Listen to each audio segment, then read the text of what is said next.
Bustop Tv vachitsigirwa neveCanadian Embassy vanokuigirai mutambo Ndirimunhuwo. Maonero nemafungiro enyaya dzichabuda mumutambo uyu haanei nemaonero nemafungiro eveCanadian Embassy.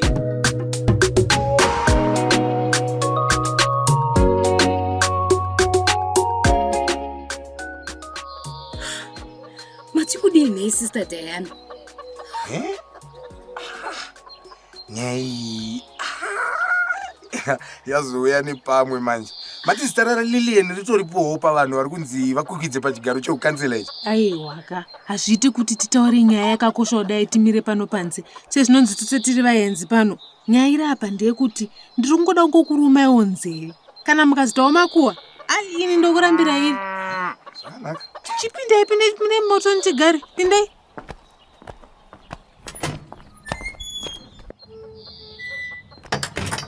Itai garai nechepa zvigaro zviri pedyo nemusuwo apo.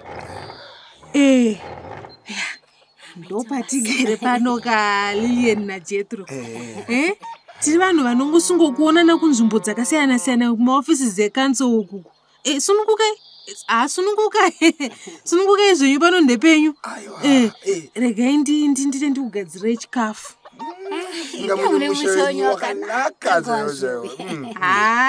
Zvipiko kungodaro kakuedza kurarama mune vamwe. Kana kuti isu tochitaura pozi musikana webasa angaenda kugrowth point kare but ava pedyo nekusvika pano.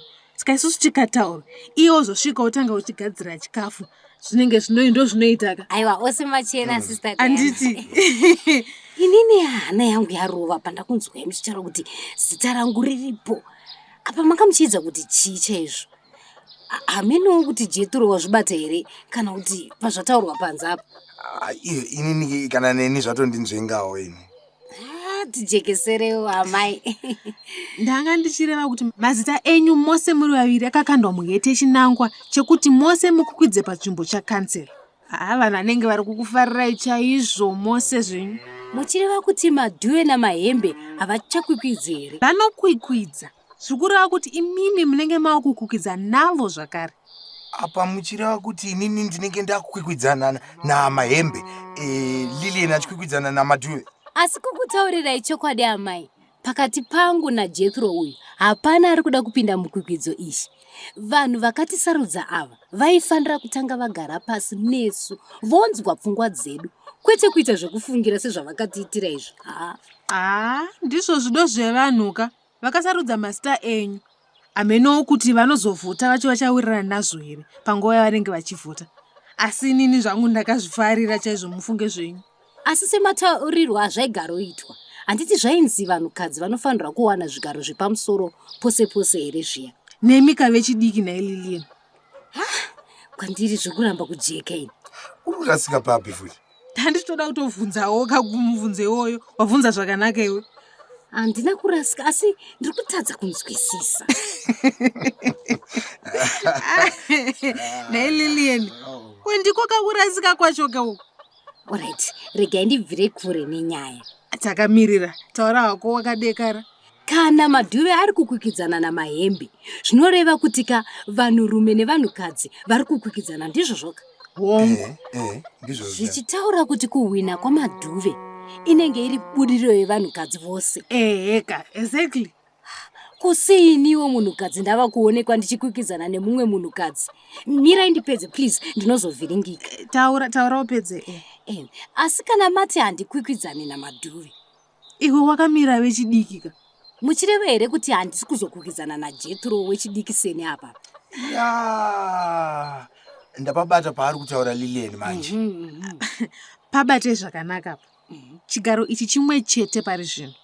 Pamuri mose pane umwe chete wenyu anofanira kukunda vamwe vose. Ndokusaka ichinzi sarudzo kanai. Saka sarudzo yacho yave kutorwisanisa ini naLilian before vamwe vose kawo. Ndokusaka nizvemanzwa ndichiti zvakadhakwa izvizvi. Muri kutya kukwikwidzana namahembe namadhuwe. Kwete. Saka chii zvino? Ini handisi kuda kukwikwidzana naJethro nekuti hazvina zvazvinoreva. Handizivi kuti Jethro unozvionawo seiwe. Dai pasina kukandwa zita rako iwewe Lilian ka. Ndaikwanisa kuzopinda mumakwikwa aya sezvo mahembe namadhuwe vakamirira vanhu vakuru. but still zvangooma shamwari. Aini ndiri kuona sekuti mose hamusi kufara imi. Handizive kuti munongoda mayouths nemadzimai anongoitwa zvekudzimikwa pazvigaro nevanhurume here. Sezvo kukukwidza muchiona kwakakuomerai kudirikidza nezvikonzero zvakasiyana. Kuti tingabva tati kutya here kukukwidza iroko. Saka ndochingoti mose muchange muchikukwidzana kamwedzi unoya nditange kufambisa mashoko ari pamutemo. Kana kuti ndokupai mazuva 2 ekufunga kana kusarudza gwara rekutevedza. Ndizvo here? Kana kuti chifunga izvezvika inda kugadzira chikafu musikana anonoka kudzoka.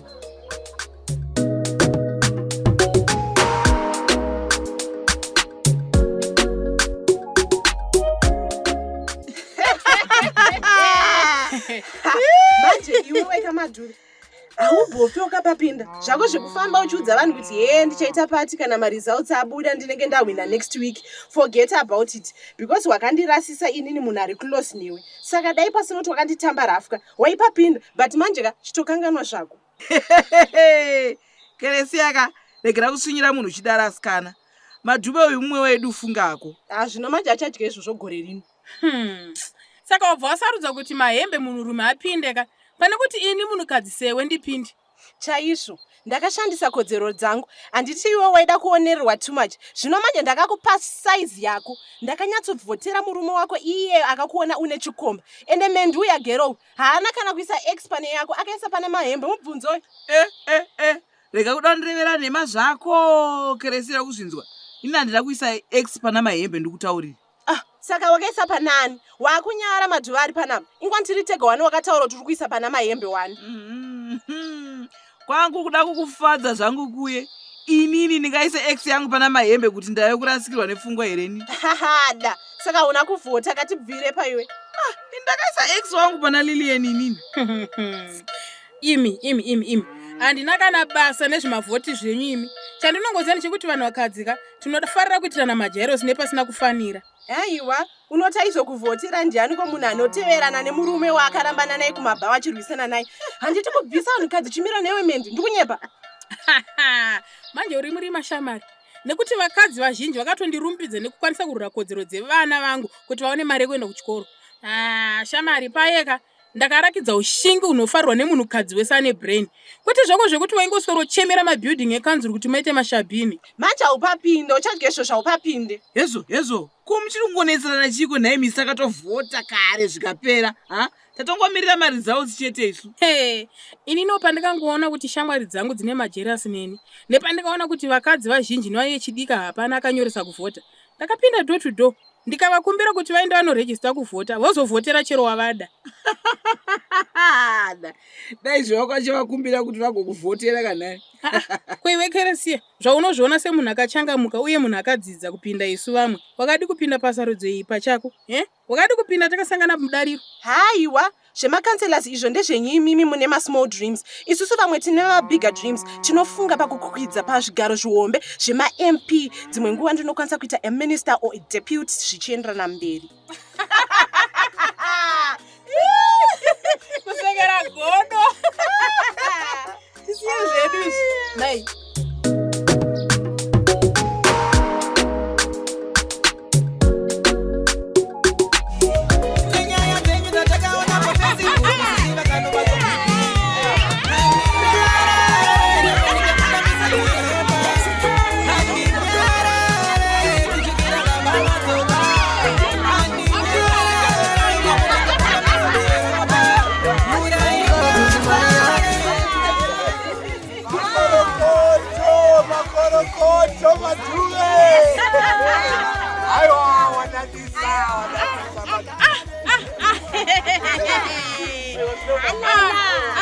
Makati ndega ndezvigona here izvi.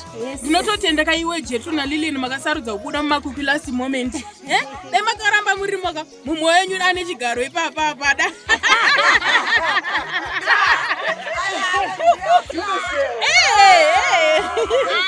Ziva kuti next time chinzvimbo chako ichocho ndinokutorera masikati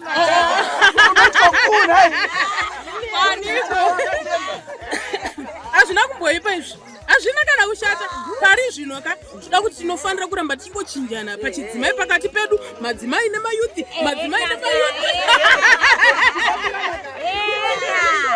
New blood. kurukutidza kamudzimai wako handiti mune vana vese kapinda Madhuwe kamudzimai wangu. Amai vemwana wangu.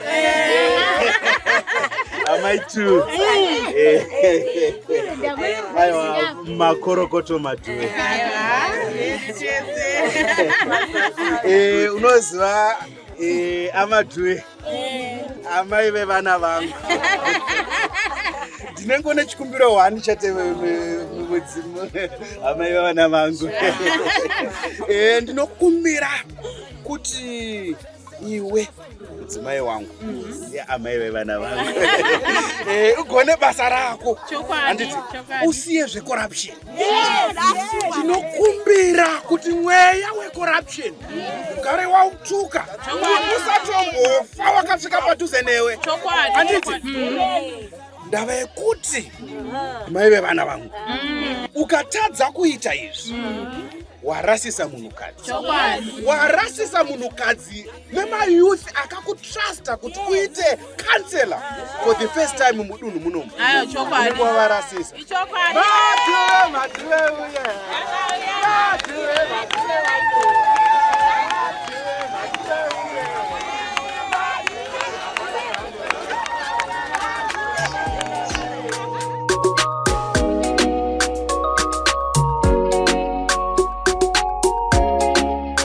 Uyu wanga uri mutambo Ndirimunhuwo wamunounzirwa neveBustop TV vachitsigirwa neveCanadian Embassy nechinangwa chekuda kukurudzira madzimai nevechidiki kuti vange vachipatisipeta muzvirongwa zvebudiriro munharaunda dzavo.